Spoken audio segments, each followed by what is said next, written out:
Hey folks, Matt from Art of the Image. I had a reader ask me to do a head-to-head comparison of a Nikon D7000 against the Canon 7D, which is kind of interesting because I already had that on the to-do list. So, gonna go head-to-head right now, 7D against D7000. So, interesting versus between these two cameras because although the prices are not really on par, the cameras are very close. We're looking at the Nikon D7000 with 16.2 megapixels, the Canon 7D with 18 megapixels. Now, you get almost 2 more megapixels on the 7D, but at the expense of image quality.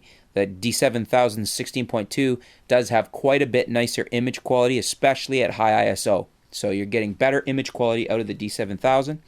And 16.2 to 18 megapixels is so close as far as total size as to be almost a draw, so I would go with the better image quality in the D7000. So I'm going to make that 1 point to the D7000 there.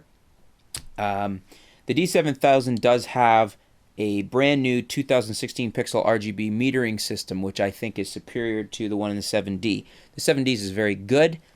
The Nikon D7000 has basically what's going to be their new flagship metering system. It's extremely accurate. For those that have seen my posts on overexposure, it's so accurate compared to the previous ones that people aren't used to it yet, and they have to get used to it. They actually think it might be overexposing, but it's very, very accurate, very excellent metering system. The viewfinders, 7D takes a little bit of a lead there. It's going to take that point against the D7000 for viewfinders. The D7000 has 100% frame coverage, but with a 0.94 times magnification, whereas the 7D is 100% at 1 times. So a little bit bigger, brighter viewfinder on the 7D.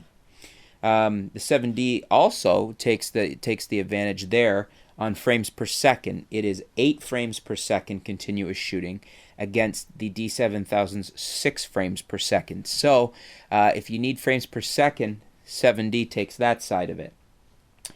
As far as the focus systems go, it's kind of hard to do apples and oranges here. The 7D has a very nice 19-point cross-type autofocus system. It's probably the most advanced autofocus system in the Canon lineup. And the D7000 has a brand new 39-point autofocus system. But they're not all cross-type sensors. It's 9 center cross-type sensors. So it's got more sensors, but not all cross-type. So it's kind of a draw here. The D7000 has an excellent autofocus system, but so does the 7D. So I'm going to say it's a draw. They're both very good. Dynamic range and ISO range better on the D7000. You can crank her up better and higher on your high ISO and maintain better image quality with the D7000. So point to the D7000 there.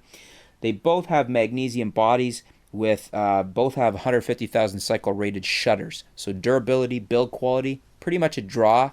Between the two of them, I kind of lean towards the D7000, but the 7D is very good too. So again, a draw. They both have very good LCDs, very detailed up into the 1 million area dot pixels, and they both have very fast startup time, very low shutter lag. So both very good cameras that way. Both very good performing cameras. The D7000 gets a point for having the dual card slots. That's a big thing. It's a pro feature coming in on a $1,200 body. Kudos to Nikon for doing that. So it takes it over the 7D there. The D7000 has the built-in speed light flash with the ITTL and the wireless commander. The ITTL on the Nikon system is better than the ETTL on the Canon system by a significant margin. The ETTL is okay. The Nikon's ITTL is legendary. It's nicer. I've shot with both, and most people that have shot with both agree with that. So overall, you've got 2 very nice cameras. The 7D, they both do video. The 7D and the D7000 both do 1080 video. More movie features on the 7D. A little bit better video quality. A little bit less compression on the for the megabytes. The 7D, the Canons are around 35 to 40 megabytes per second. Nikon D7000 is around 22 megabytes per second if memory serves. You're not going to notice any difference on this unless you are doing Blu-ray or something. DVD quality, no problem. However, slight nod to the 7D, and you do have the ability to do some 60 frames per second and some more frame rate options on the 7D and on the Canon side. So a nod to the 7D for the movie mode for the video, although the D7000 is very good and more than most people will need. So you can see these cameras are very close. Now, where price comes in, 7D is around $1,500, D7000 is around $1,200. So $300 is not insignificant for two cameras that are this evenly matched. A few more check marks on the D7000 side, so it almost takes the cake there on features by a small margin, but then also takes the cake on price. So I'm going to say that out of the two, the D7000 here is the winner. However, depends what system you like, what system you're shooting in. Some people, if you're already invested in Canon glass, I would get the Canon 7D. If you're not, then that makes it up in the air. You can choose, and I would go for the D7000. If you're invested in Nikon glass, D7000 is a no-brainer. So if you don't have any glass, I would still lean towards the D7000 based on the price difference, and they're so close with a few more features on the D7000. If you're going to be doing something that's going to require Blu-ray movie ability and the ultimate in movie ability, then the nod goes to the Canon 7D at that point. So there you go, folks. There's your reasons why you would consider one over the other head-to-head.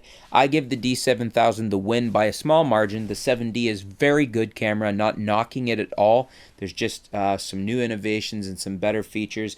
And the better image quality takes the cake too, because for me, you can pack a lot of features in, but in the end, image quality is one of the top things I'm going to rate a camera for. So a lot of things on par, with a few more pulling ahead on the D7000. Hope that helps you out for those of you that are trying to look between these two cameras. And thanks for tuning in. Stay tuned soon. Tune in again soon. We'll be back with some more video posts, some more articles. We'll keep you up to date with what's going on in the world of photography. Thanks a lot.